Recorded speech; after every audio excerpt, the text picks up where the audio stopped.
Nouvelle vidéo sur l'héritage de Jack Portaport. Nouvelle génération. Et là, encore une fois, la branche Mordoc qui a changé de nom sera un petit bordel, mais un petit bordel. Je souligne bien sur le petit, parce que cette vidéo-là sur l'héritage de Jack Portaport, cette génération est bien remplie. Parlons donc d'abord avec Nathan Houghton, né en 1849 et mort en 1913. Ainsi que sa femme Molly Wetsbean, née en 1853 et morte en 1913. Ils ont eu tous deux un enfant, Julien Houghton, né en 1870 et mort en 1940. Je n'ai ici rien à souligner, ce n'est qu'une famille, tout ce qu'il y avait de plus banal avec un seul enfant. Et je tiens à le dire, comme ça moi c'est fait, soyez au courant, mais à peu près toutes les familles, ça sera ça. À part une, où je vous ai prévenu à l'avance hier. Ainsi donc, parlons de Howard Houghton. Lui, né en 1856, mort en 1922, ainsi que sa femme Inez James, née en 1860 et morte en 1930, ils ont eu tous deux Fabrice Houghton, né en 1893 et mort en 1927. Ensuite, nous avons Waylon Houghton, né en 1862 et mort en 1926, qui a, avec sa femme Melissa Davis, née en 1864 et morte en 1941, ont mis au monde Louis Houghton, né en 1889 et mort en 1929.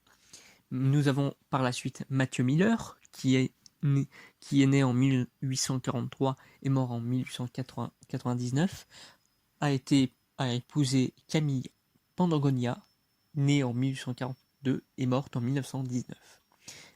Ils ont fait donc tous deux Pauline Miller en 1872 et elle sera morte en 1896. Donc, oui, avant son père.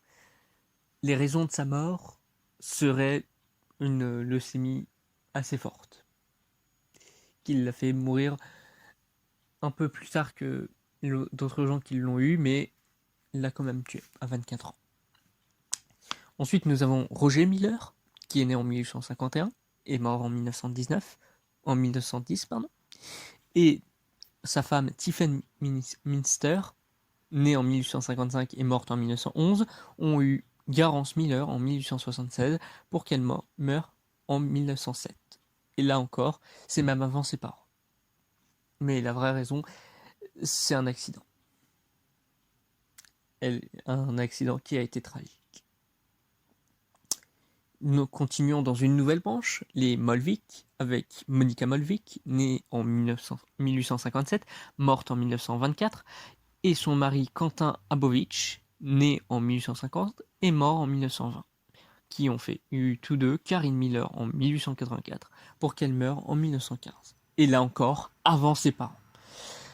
Donc, vous voyez que c'est déjà assez gros, mais c'est que la moitié là. Et en plus, on voit qu'il y a des trucs où c'est une famille classique, mais en même temps, il y a des enfants qui meurent avant leurs parents. C'est pas très joyeux, n'est-ce pas?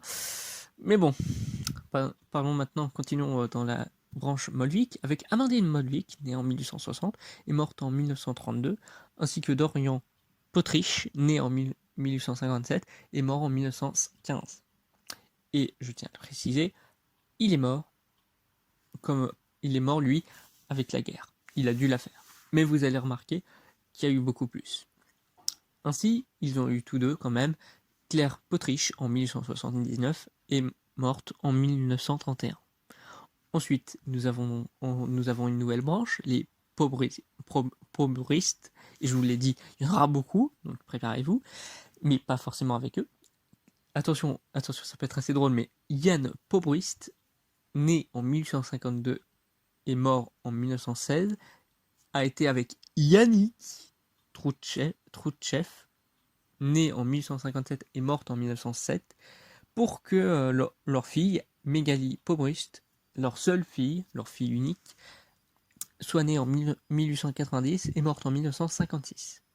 Continuons dans le côté Pobrist où il n'y a pas encore beaucoup d'enfants, car nous avons Oscar Pobrust, né en 1855 et mort en 1889, et Daphné Akotik, née en 1859 et morte en 1922, auront Brian Pobrust en 1877 et mort en 1937. Maintenant, soyez prêts pour le tas le plus drôle, on peut dire, de la liste. Avec Solène Pobrist, née en 1870, morte en 1952, qui s'est mariée avec Gillian Astola, né en 1868 et mort en 1914. Et lui également au début de la Première Guerre mondiale. Et vous allez voir qu'il n'a pas du tout été le seul, car tous ses enfants, ou presque, ça a été le cas également. Avec Jean Astola, né en 1890 et mort en 1914, Jean-Claude, je blague pas, il y en a vraiment un qui s'appelle Jean-Claude Astola, né en 1891 et mort également en 1914, Jean-Jacques Astola, non mais je blague pas, ils ont tous un prénom qui commence par Jean, je blague pas, Jean-Jacques Astola, né en 1892, mort en 1914, Jean-Pierre Astola, né en 1893, mort en 1914, Jean-Baptiste Astola, né en 1894, mort en 1914, Jean-Marc Astola, né en 1895, mort en 1915, une première, Jean-Marie Astola, né en 1896, mort en 1916, Jean-Luc Astola, né en 1897, mort en 1917, Jean-Édouard Astola, 1898, c'est sa naissance, et 1918, c'est son décès. Il y a aussi eu comme dernier Jean-Paul Astola, né en 1899 et mort en 1918. Ils sont tous morts pendant la Première Guerre mondiale. C'est même pour ça que pour certaines personnes qui ont peut-être entendu la vanne un jour, il y avait, quand même, vous vous rendez pas compte, mais lors de la Première Guerre mondiale, il y avait quand même beaucoup de gens qui sont morts. Voilà, c'était une vanne qui avait été faite parce qu'il y avait eu ça. Mais aussi, et ça c'est un mythe, c'est pour ça que j'avais dit et que ça semblait être le dernier, mais en fait, pas vraiment. Car il y aurait Jean-Jean. Je blague pas. Je ne blague pas. C'est pour ça que c'est peut-être encore plus montré comme un mythe. Mais Jean-Jean Astola, né en 1900 et mort en 1947. Et ça, les amis, retenez-le bien. Parce que ça sera le plus important dans les vidéos qui vont venir. Mais terminons donc la branche Mordoc, mais qui est devenue Kumora, avec Jiromon Kumora, né en 1897, mort en 2013, si vous vous en souvenez, et Misao Okawa, née en 1898 et morte en 2015. Comme vous vous en souvenez, des doyens. Et ils ont eu tous deux Shangsha Kimura, né en 1920 et mort en 1920. Ouais, des super centenaires, des doyens de l'humanité ont mis au monde un enfant qui n'a même pas eu un an.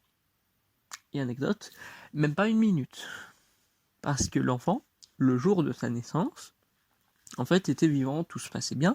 Il a été emmené pour naître. Et pile quand il allait sortir pour naître, il est mort.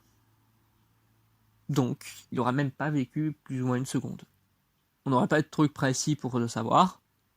Mais il n'a pas pu, du coup, naître et du coup avoir de descendance. Mais ça, encore, je le dirai plus davantage. Je le dirai pas plus davantage, mais je le redirai demain. Et du coup, terminons sur le tragique Roland Connor, né en 1903 et mort en 1904. Bon, après, il est peut-être né en 1902, ça, je ne sais plus. Mais en tout cas, il a été tué trop jeune pour avoir une descendance.